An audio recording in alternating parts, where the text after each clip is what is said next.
राजा हत्याकांड की और इस हत्याकांड से जुड़ी एक बड़ी खबर मिल रही है मेघालय से, जहां मामले में एसआईटी ने अपनी जांच पूरी कर ली है। शिलांग कोर्ट में चार्जशीट पेश की गई है।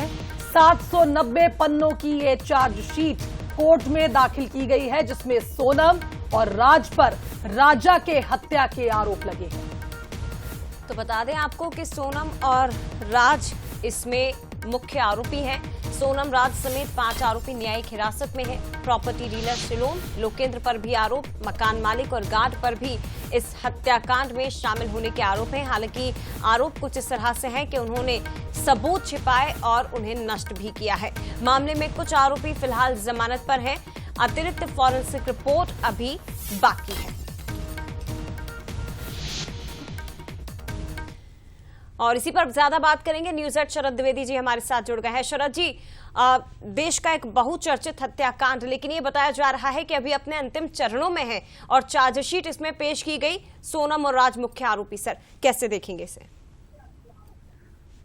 देखिए, जिस तरह से शिलांग पुलिस ने इस पूरे मामले में एक्शन लिया है और एक्शन लेने के साथ ही उसने एक ऐसी मजबूत चार्जशीट दाखिल की है, इसको हमें इस तरह भी समझना होगा कि इससे मेघालय की, शिलांग की, पूरे देश में एक इस तरह से चर्चा उठी थी जिसका मेघालय सरकार और शिलांग ने काफी, क्योंकि एक बहुत इम्पोर्टेंट टूरिस्ट स्पॉट है और शुरू में जो कहानियां सामने आई कि कोई वहां गिरोह सक्रिय है जो लड़कियों को बांग्लादेश भेज देता है, उठा के किडनैप कर लेता है, तो बहुत सेंसिटिव मामला मेघालय की सरकार ने, पुलिस ने इसको माना और बहुत गहराई से जांच की, क्योंकि वो पूरे भारत को ये बताना चाहते थे, मध्य प्रदेश सहित, कि इसमें मेघालय का कोई भी दोष नहीं है। ये षड्यंत्र इंदौर से ही निकलकर सामने आया और यही वजह है कि 790 पेज की जो चार्जशीट है, इसमें ये दावा पुलिस ने किया है कि उसने फॉरेंसिक एविडेंस,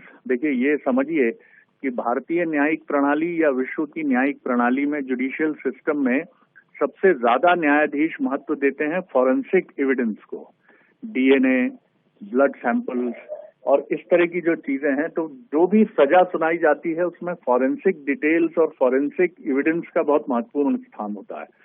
तो पुलिस ने ये दावा किया है चार्जशीट में कि उसके पास बहुत मजबूत एविडेंस है, फॉरेंसिक भी और मटेरियल भी, यानी भौतिक साक्ष्य भी उसके पास बहुत मजबूत हैं और उसके पास फॉरेंसिक एविडेंस भी बहुत मजबूत है।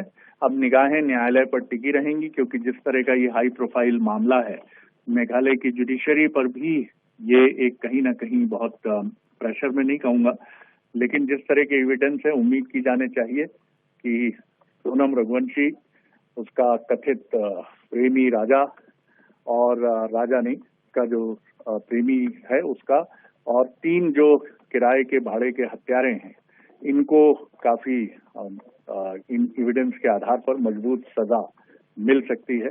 तो अब निगाहें सबकी इसी पर टिकी हैं, क्योंकि मई में ये घटनाक्रम घटा, जून, जुलाई, अगस्त में चार्जशीट दाखिल कर दी गई है। उम्मीद की जानी चाहिए कि 1 महीने के भीतर इस मामले में सजा भी सुनाई जा सकती है। उसके बाद हाईकोर्ट और फिर आगे का रास्ता आरोपियों के लिए खुला रहेगा। जी बिल्कुल सही बात है सर, और क्योंकि एसआईटी भी पूरी तरह से आत्मविश्वास से भरी हुई है, कह रही है कि हमारे पास पर्याप्त सबूत हैं जो इन आरोपियों को सजा दिलवाएंगे, और चार्जशीट भी इसमें पेश हुई। फिलहाल बहुत धन्यवाद आपका सर, विश्लेषण करने के लिए, जानकारी के लिए।